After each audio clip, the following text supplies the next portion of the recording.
ओम नमो भगवते वासुदेवाय।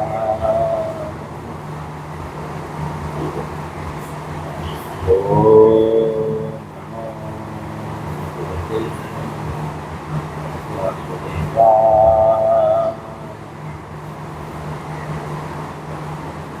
ओम नमो भगवते वासुदेवाय।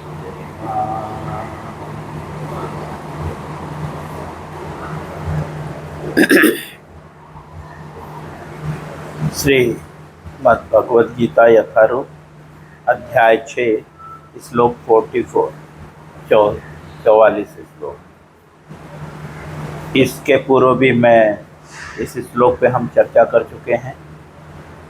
आज इस श्लोक पे तीसरा दिन है, तो तीसरे दिन में हम दूसरे पैराग्राफ पे हैं इस श्लोक के। तो इसीलिए हम श्लोक पढ़ेंगे और शब्दार्थ न पढ़कर सीधा अनुवाद, और उसके बाद पुनः हमने जहाँ पे तात्पर्य खत्म किया था उसके आगे से स्टार्ट करेंगे। सभी लोग प्रयास करें, अपने सामने भगवत गीता रखें ताकि हम समझ सकें।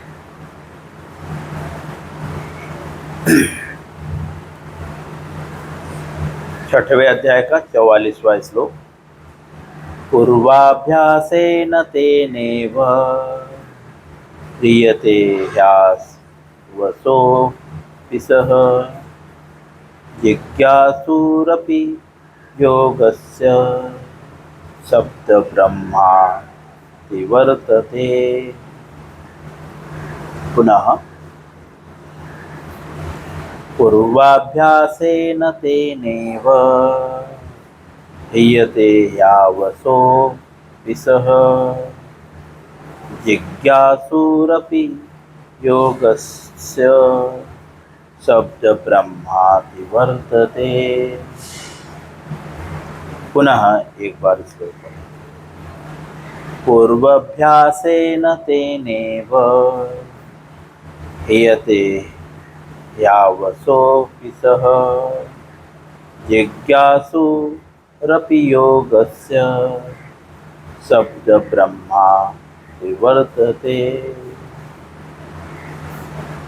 अनुवाद श्रील प्रभुपाद जी। अपने पूर्व जन्म की दैवी चेतना से वह न चाहते हुए भी स्वतः योग के नियमों की ओर आकृष्ट होता है।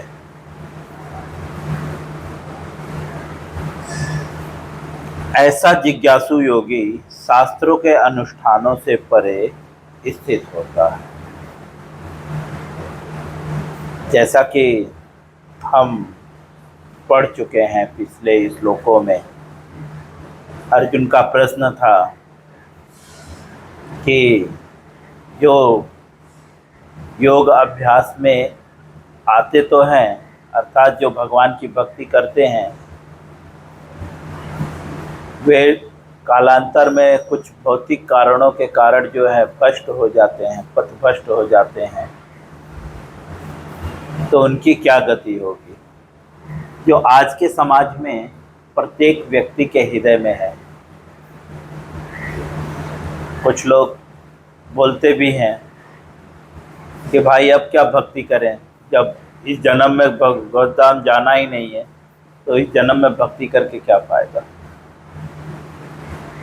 क्योंकि जब लोग डीपली भगवत गीता को पढ़ने लगते हैं, वैसे तो सभी बोलते हैं, लेकिन भगवत गीता कुछ अलग ही बात बता रहा है। सब लोग क्या सोचते हैं कि जो भगवान का नाम जप करने लगा वो भगवत धाम पहुंच गया, लेकिन यहाँ पे भगवत धाम जाने की योग्यता बता रहे हैं। भगवत गीता में जो है, हमने पिछले अध्याय में पढ़ा है, भगवान बोलते हैं जन्म कर्म च मे दिव्यम मे वयो वृत्ति तत्वतः त्यक्त्वा देहम पुनर्जन्म नेति मामेति सो अर्जुना। हे अर्जुन, जो मेरे जन्म कर्म को जान लेता है वही जो है वास्तव में इस संसार को छोड़ने के बाद दोबारा इस संसार में नहीं आता। तो भगवान वहाँ पे क्लियरली बोलते हैं कि जो भगवान के जन्म करो, उसका उल्टा अगर हम समझें तो जो भगवान के जन्म कर्म को नहीं जानता पूरी तरह से, तत्वतः मतलब पूरी तरह से, वह व्यक्ति भगवत धाम नहीं जा सकता। पर भगवान को जन्म कर्म को जानने के लिए जो है आपको मटेरियल एजुकेशंस की ज़रूरत नहीं है। फिर आदमी बोलेगा कि मतलब बहुत पढ़ाई करना पड़ेगा, नहीं, भगवान के जन्म कर्म को जानने के लिए पढ़ाई नहीं करना पड़ेगा। तत्विद्धि पढ़ी प्रातेन परिप्रश्नेन सेवयः उपदच्छन्ति ते ज्ञानम ज्ञानेन तत्वदर्शिनः। उसको गुरु के पास जाना होगा। तत्वदर्शी, जिसने तत्व का दर्शन किया है। तत्वदर्शी मतलब जिसने तत्व का दर्शन किया है, उसके पास जाना होगा। लेकिन कैसे जाना होगा? विनीत भाव से। तो क्या जिसने तत्व का दर्शन किया है, क्या उसने बहुत शास्त्रों को पढ़ा है? नहीं,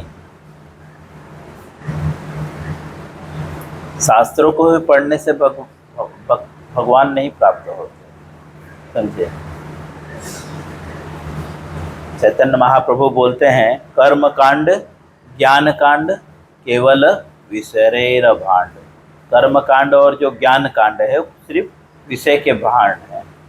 विषय मतलब विष, विषयेर भांड, विष का भांड मतलब बर्तन है। भगवान स्वयं भगवत गीता में बताते हैं, हम पढ़ चुके हैं। सारे योगों को उन्होंने 3 भागों में प्रभुपाद जी ने डिवाइड किया, ज्ञान योग, ध्यान योग और भक्ति योग। तो भगवान भक्ति योग को ज़्यादा श्रेष्ठ बताते हैं।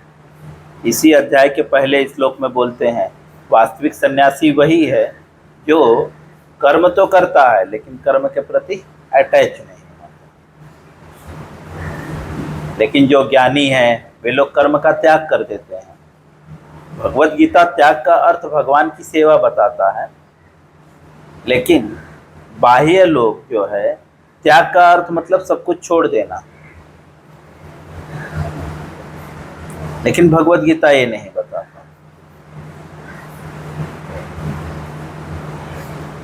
लेकिन जब भगवान बताते हैं जन्म कर्म चमे दिव्यम, जो मेरे जन्म कर्म को जान लेता है वह पुनः इस संसार में नहीं आता। तो जन्म कर्म को जानने के लिए भगवान बताते भी हैं कि जन्म कर्म को जानने के लिए क्या करना पड़ेगा।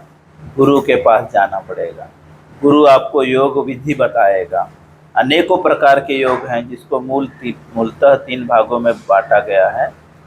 अब हम भक्ति योग के विषय में बात कर रहे हैं, क्योंकि 2 योगों का खंडन भगवान कर देते हैं कि ज्ञान योग ज़्यादा श्रेष्ठ नहीं है और ध्यान योग कलयुग में संभव नहीं है। तो भक्ति योग के विषय में भगवान बताते हैं। तो अर्जुन के मन में प्रश्न आता है कि ठीक है, अभी जो भक्ति योग में है लेकिन कुछ भौतिक कारणों से असफल हो गया, सफल नहीं हो पाया, तो उसकी क्या गति होगी? इसके पूर्व श्लोक में 37 श्लोक में 30 श्लोक में अर्जुन बोलता है, ठीक है, हो सकता है कोई भक्ति में तो आए लेकिन भक्ति में आने के बाद भ्रष्ट हो जाए। भ्रष्ट का मतलब दिखावे के लिए भक्ति करे, एक्चुअल में अंदर से भक्ति नहीं कर रहा। ऐसे लोगों की क्या गति होगी? तो भगवान पहले जिस व्यक्ति की जो योग से जो है असफल हो गया है उसके विषय में बताते हैं कि जो योग में असफल हो गया है, इसके पूर्व श्लोक में वह जो है अच्छे परिवार में जन्म लेता है, ब्राह्मण कुलों में जन्म लेगा। फिर अर्जुन के मन में पहले तो वह स्वर्ग लोकों में जाएगा, उच्च लोकों में जाकर, क्योंकि भोग के कारण तो वो असफल हुआ ना। भौतिक कारण क्या है? भोग ना। तो भोग के कारण वो असफल हुआ, ठीक है। तो भगवान उसे जो है उसकी इच्छा पूरी करने देते हैं और उसके बाद पुनः वह जो है अच्छे परिवार में जन्म लेता है ताकि वह अच्छे से अपनी साधना कर सके। तो अर्जुन के मन में प्रश्न आता है कि ठीक है, अच्छे परिवार में जन्म मिला, लेकिन जो उसने भक्ति की थी क्या उसे दोबारा वो वापस से सब वही करना पड़ेगा? तो भगवान यहाँ पे वो चीज क्लियर करते हैं, बिल्कुल नहीं। जो पूर्व जन्म में उसने जो भी भक्ति की है वो न चाहते हुए भी उसे स्वतः ही प्राप्त होगा। अब चाहे वो भक्ति किया हो या चोरी किया हो, है ना, अभक्ति किया हो, दोनों ही उसे स्वाभाविक ही न चाहते हुए भी प्राप्त होगा। हालांकि यहाँ पे भगवान सिर्फ योग के विषय में बता रहे हैं। योग का जो है अर्थ जो है भगवत गीता के ही 6वें अध्याय के 3रे श्लोक में बताते हैं प्रभुपाद जी। योग का अर्थ है भगवान से युक्त होने की विधि को योग कहते हैं। तो यहाँ पे भगवान बताते हैं कि वह अपने पूर्व जन्म की जो दैविक चेतना है उसे वह न चाहते हुए भी वो उसे प्राप्त होगा, और योग नियमों के प्रति जो है आकर्षित होगा।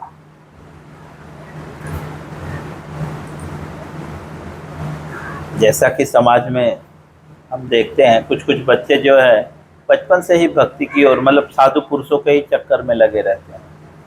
उनको कोई सिखाता नहीं है, कोई ले नहीं जाता है, बिकॉज पूर्व जन्म के कर्म के अनुसार पूर्व जन्म में उसने भक्ति की है थोड़ी बोड़ी, इसके लिए वो साधुओं के प्रति अट्रैक्ट हो रहा है। और पूर्व जन्म में अगर चोरी की है तो वो चोरों के प्रति अट्रैक्ट होगा, है ना। 2 प्रकार के लोग हैं, एक तो चोरों के प्रति अट्रैक्ट होते हैं और एक भक्तों के प्रति अट्रैक्ट होते हैं। ऐसा जिज्ञासु योगी जो आकर्षित हो रहा है योग नियमों के प्रति, ऐसा जिज्ञासु योगी जो है अनुष्ठानों से परे स्थित होता है। प्रभुपाद जी तात्पर्य में समझाते हैं क्योंकि वो यह सब कुछ कर चुका होता है, इसीलिए उसे करने की जरूरत नहीं पड़ती। मटेरियल वर्ल्ड में है कि जो व्यक्ति जैसे पहले महले से उसे 10वें महले पे जाना है, तो अगर वो गिर गया तो उसे वापस से पहले महले पे से पहला, दूसरा, तीसरा, चौथा करना पड़ेगा। तो अर्जुन ने भी यही सोचा, क्या वापस से मुझे पहली सीढ़ी चढ़नी पड़ेगी? तो भगवान ने बोला नहीं, अगर आप दूसरे महले तक पहुंच चुके हैं तो नेक्स्ट जन्म में वापस से दूसरे महले से ही स्टार्ट होगा, दूसरे से तीसरे पे जाओगे, पहले से नहीं स्टार्ट करना होगा। और इसकी व्याख्या श्रील प्रभुपाद जी जो है तात्पर्य में करते हैं। और अब हम तात्पर्य में प्रवेश करेंगे दूसरे पैराग्राफ में, क्योंकि एक पैराग्राफ को हम एक्सप्लेन कर चुके हैं। सेकेंड पैराग्राफ, इस प्रकार सुप्रसिद्ध उदाहरण भगवान चैतन्य महाप्रभु ने प्रस्तुत किया। किस प्रकार? जिस प्रकार की जो है श्रीमद् भागवतम के 3रे स्कंध के 33वें श्लोक के 3रे स्कंध के 33वें अध्याय के 7वें श्लोक में योगियों के विषय में बताया गया है। इसके पूर्व देखिए तात्पर्य में श्रील प्रभुपाद जी ने श्लोक कोट किया है। तो चैतन्य महाप्रभु ने इसका उदाहरण प्रस्तुत किया है। तो भागवतम में 3रे स्कंद के 33वें अध्याय के 7वें श्लोक में क्या बताया है कि अगर कोई चांडाल भी भगवान का नाम का जाप करता है तो भी उसे अत्यधिक प्रगत होता है। आध्यात्मिक जीवन में उसे प्रगत मानना चाहिए।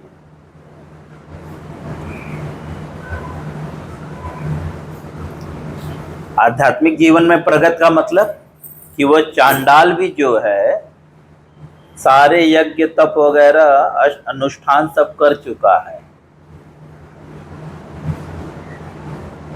उदाहरण के तौर पे चैतन्य महाप्रभु आगे लिखते हैं कि इसका सुप्रसिद्ध उदाहरण भगवान चैतन्य महाप्रभु ने प्रस्तुत किया, जिन्होंने हरिदास ठाकुर को अपने परम प्रिय शिष्य के रूप में स्वीकार किया। चैतन्य महाप्रभु ने इसका उदाहरण प्रस्तुत किया, तो उदाहरण के रूप में किस व्यक्ति को प्रस्तुत किया? तो बता रहे हैं ठाकुर हरिदास। हरिदास नामक एक व्यक्ति थे, तो उनको जो है अपना परम शिष्य माना। यद्यपि हरिदास ठाकुर जन्म से एक मुस्लिम परिवार में थे। मुस्लिम परिवार अर्थात जो मांस खाते थे, है ना? मुस्लिम लोग मांस ही तो खाते हैं ना, ज्यादातर वे लोग मांस खाते हैं। तो जो मुस्लिम परिवार में जिनका जन्म जो है मुस्लिम परिवार में हुआ था, किंतु भगवान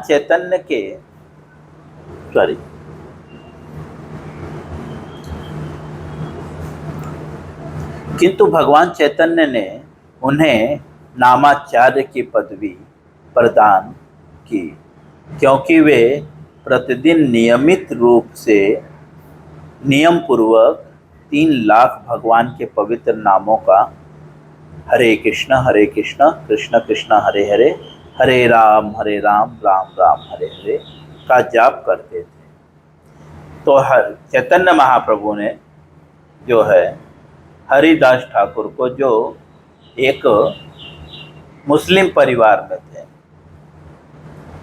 उनको जो है नामाचार्य का पदवी प्रदान किया। क्यों नामाचार्य? नामाचार्य मतलब जो नाम लेने में सबसे श्रेष्ठ व्यक्ति है। तो प्रभुपाद जी आगे एक्सप्लेन करते हैं, बताते हैं कि हरिदास ठाकुर जो है नियम पूर्वक मतलब ऐसा नहीं कि चलते फिरते उठते बैठते। नियम पूर्वक मतलब जैसा नियम भगवत गीता में बताया गया है। भगवत गीता में क्या नियम बताया गया है? कोई मुझे बताएगा? इसी अध्याय में नियम बताया गया ना कीर्तिका? क्या नियम बताया गया है? थोड़ा हमें बताइए, कौन सा श्लोक है?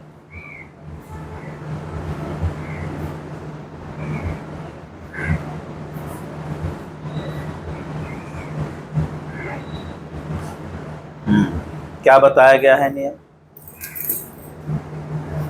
4 श्लोक हैं।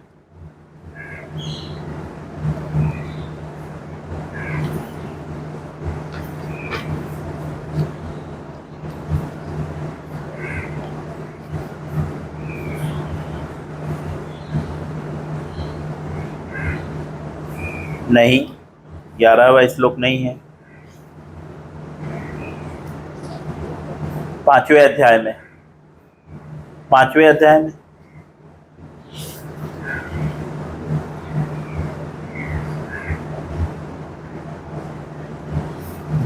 बिल्कुल नहीं।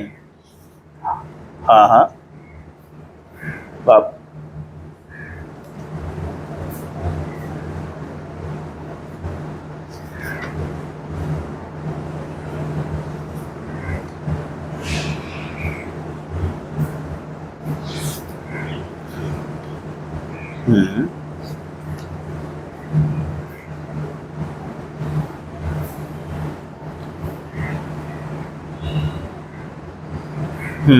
ये नियम है, ये योग के नियम है, बेसिक नियम है। ठीक है, तो यहाँ पे प्रभुपाद जी लिख रहे हैं कि वे प्रतिदिन जो है नियम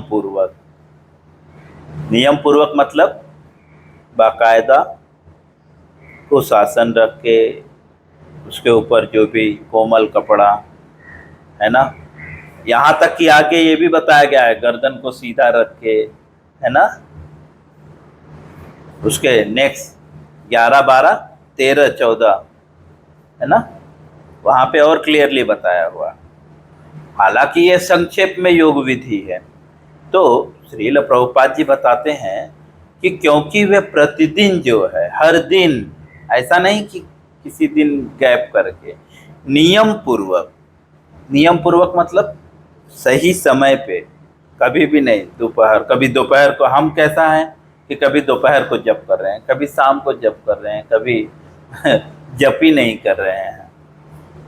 लेकिन हरिदास ठाकुर को नामाचार्य की उपाधि क्यों दी गई?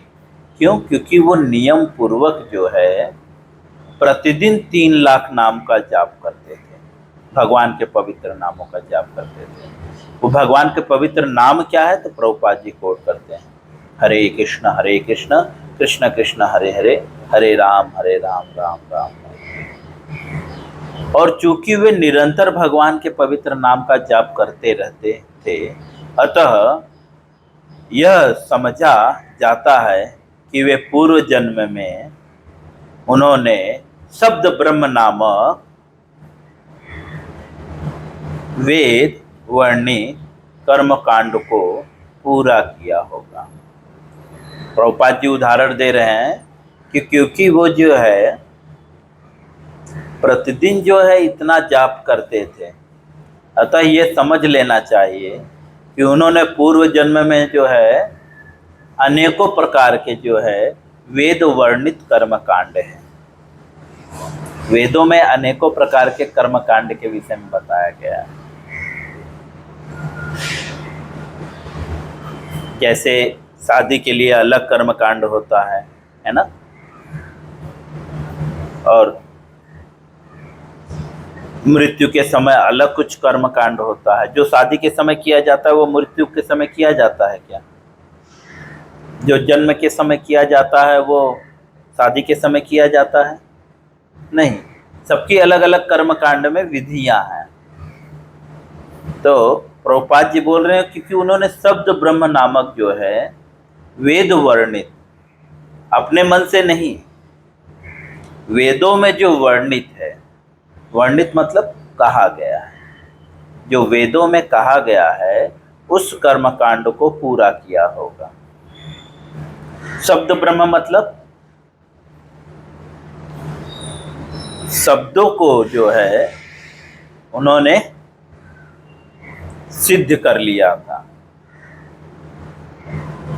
नहीं तो पूरा दिन बोलना इतना आसान है क्या? आप बोल पाएंगे क्या पूरा दिन? सर मुंह दर्द करने लगेगा ना। लेकिन उन्होंने इसमें सिद्धि प्राप्त कर ली थी, बोलने में सिद्धि प्राप्त कर ली थी, और इस वजह से वे 3 लाख नाम बोल पाते थे। एक मनी में 108 होता है, 3 लाख को मल्टीप्लाई कर दो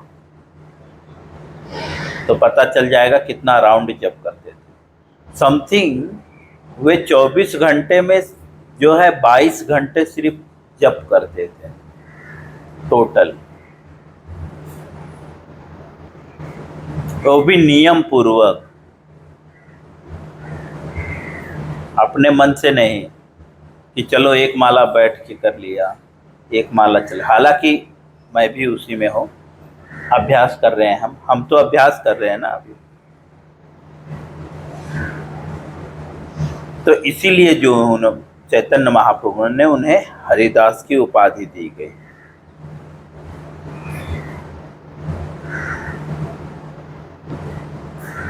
और ऐसे व्यक्ति के लिए जो है भागवतम में बताया है कि वे जो है वैदिक अनुष्ठानों की अवहेलना करते हैं। मतलब ऐसे व्यक्ति को वैदिक अनुष्ठान पालन करने की जरूरत नहीं है। कैसे व्यक्ति को? हरिदास ठाकुर जैसे व्यक्ति को वैदिक अनुष्ठान पालन करने की जरूरत है। आगे श्रील प्रभुपाद जी लिखते हैं, अतः जब तक कोई पवित्र नहीं होता तब तक कृष्ण भावनामृत के नियमों को ग्रहण नहीं करता। प्रभुपाद जी बोलते हैं अतः, इसका मतलब कि जब तक कोई पवित्र नहीं होता तब तक वो जो है कृष्ण भावनामृत के नियमों को ग्रहण नहीं करता। कृष्ण भावनामृत के नियम हैं अपने अपने।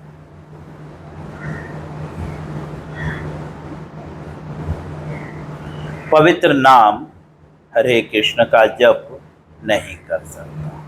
प्रभुपाद जी लिखते हैं जब तक कोई पवित्र नहीं हो सकता तब तक वो कृष्ण भावनामृत के नियम को ग्रहण नहीं कर सकता और तब तक वो जो है हरे कृष्ण महामंत्र का जप नहीं कर सकता। मतलब हम जो जप कर रहे हैं ना, इसको जप नहीं कहते हैं। हम कोई जप कर रहे हैं, मन, वो हमारे यूपी के भाषा में एक कहावत है, मन मोर अंतहि चिता भुसौले। मतलब मैं कहीं और हूँ और मेरा चित्त कहीं और है, इसको जप नहीं बोलते। ये तो सिर्फ हम बड़बड़ करते हैं। जैसे तोता होता है ना, तोता भी राम राम करता है, लेकिन जैसे उसकी गर्दन पकड़ती है बिल्ली ना, वैसे ऐसे टें टें टें टें करने लगता है, तब वो राम राम नहीं करता। हमारी वही स्थिति है। बुखार आते ही भगवान की भक्ति साइड में हट जाती है, एक माला जप हमारे लिए दुष्कर हो जाता है। क्यों? क्योंकि हम पवित्र नहीं हैं। और पवित्र होने के लिए क्या करना पड़ेगा? चैतन्य महाप्रभु बोलते हैं, गंगा र स्पर्श केले पश्चाते पावन। गंगा के स्पर्श करने के बाद वो कोई व्यक्ति पवित्र करता है। दर्शने पवित्र करे यही तो मार्ग। साधुओं के दर्शन करने होंगे पवित्र होने के लिए। और जब हम पवित्र, साधु के दर्शन से पवित्र हुए तभी तो भगवान का नाम जप किए ना। 10 बार मंदिर गए, भक्तों को देखे, फिर भक्तों को देखते देखते जैसे जैसे पवित्रता दिख नहीं रही है। पवित्रता का मतलब है नहीं कि साफ सफाई एकदम रगड़ रगड़ के गोरे हो गए आप। ये पवित्रता नहीं है कि 4 बार स्नान कर रहे हैं। यहाँ पे हृदय की पवित्रता की बात हो रही है। तो प्रभुपाद जी लिखते हैं जब तक हृदय पवित्र नहीं होगा तब तक आप कृष्ण भावनामृत के नियमों को नहीं ग्रहण कर सकते और तब तक आप भगवान के नाम का जाप नहीं कर सकते। तो जब हम पवित्र होते हैं, पवित्र कैसे होते हैं? साधुओं के दर्शन से। जब हम मंदिर जाते हैं, साधुओं के दर्शन करते करते करते करते धीरे धीरे हमारे भी मन में रुचि आने लगती है कि अरे अब नाम जप करना चाहिए।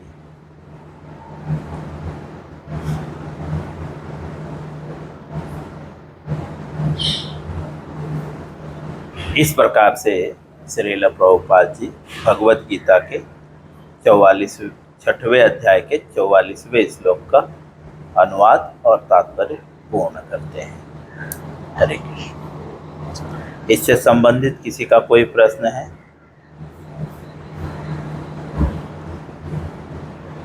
प्रभुपाद जी इनडायरेक्टली बता रहे हैं कि हर व्यक्ति को पवित्र होना होगा अगर उसे नाम जप करना है। इनडायरेक्टली बता रहे हैं कि आपको साधुओं के दर्शन करने होंगे, और साधु तो आपके घर में तो नहीं मिलेंगे ना, मंदिर आना पड़ेगा, तीर्थधाम जाना पड़ेगा। मतलब इनडायरेक्टली बता रहे हैं कि आपको तीर्थों की यात्रा करनी होगी पवित्र होने के लिए, भक्तों के दर्शन करने होंगे, तब आपका हृदय पवित्र होगा और आप भगवान का नाम जप कर सकोगे। और जब आप भगवान के नाम का जाप करोगे तो धीरे धीरे आप जो है भगवान के जन्म कर्म को समझ सकोगे। और जब हम भगवान के जन्म कर्म को समझ जाएंगे, त्यक्त्वा देहं पुनर्जन्मम, तब हम ये शरीर छोड़ने के बाद पुनर्जन्म नहीं लेंगे।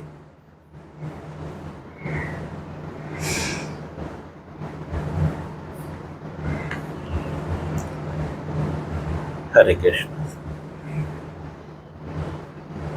जी।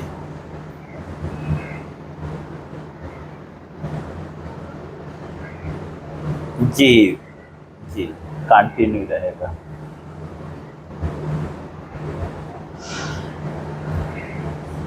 जी जी जी प्रभु।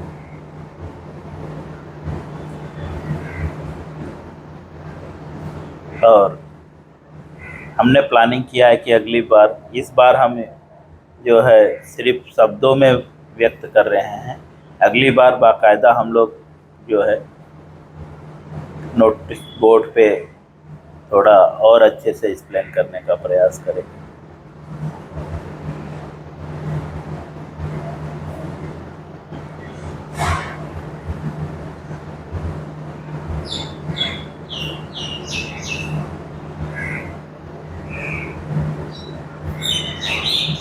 तो भी आप कंटिन्यू सुनते रहेंगे तो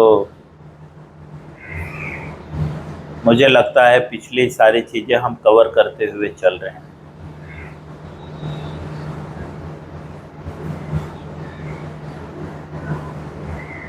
हाँ,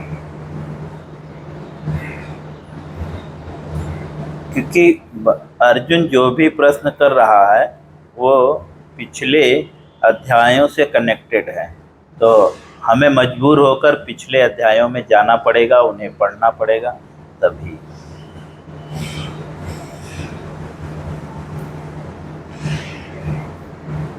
तो भी अगर किसी के मन में कोई संशय हो तो मुझे पर्सनली कॉल कर सकता है और पर्सनली भी बात करके पूछ सकता है, कोई प्रॉब्लम नहीं। ठीक है,